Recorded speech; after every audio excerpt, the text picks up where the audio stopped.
মদিনার সনদটা কি এবং সেটি কি উপলক্ষে আল্লাহর হাবিব সাল্লাল্লাহু আলাইহি ওয়াসাল্লাম উম্মতে মুহাম্মাদীকে উপহার দিলেন? মদিনা শরীফের শান্তি রক্ষায় যেটা লিখেছেন সব ধর্মের সবাইকে সাথে নিয়ে, সেটাই হচ্ছে মদিনার সনদ। কিভাবে কার্যকর করলে এই মদিনার সনদের যে নীতিমালা এগুলো এই শান্তি আনয়ন করতে পারে? এই যে মদিনার সনদের আলোকে যদি আমরা একটা এরকম সনদ আমরা এখানে প্রণয়ন করতে পারি, তাহলে আমার মনে হয় এখানে আর কোনো ইস্যু কাজ করে না। এই তাসাউফ এবং আন্তধর্মীয় যে মানবতার বিষয়টি কিভাবে চলে এসছে, এর চড়াই উতরাই, এর পেছনের ইতিহাস সংক্ষিপ্তভাবে আপনার কাছে জানতে চাচ্ছি। ইবনুল আরবি ছিলেন তাসাউফের একজন পুরোধা।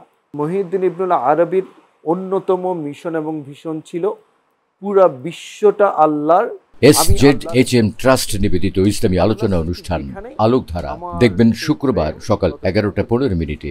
বিষয় মদিনার সনদের আলোকে ধর্মীয় স্বাধীনতা।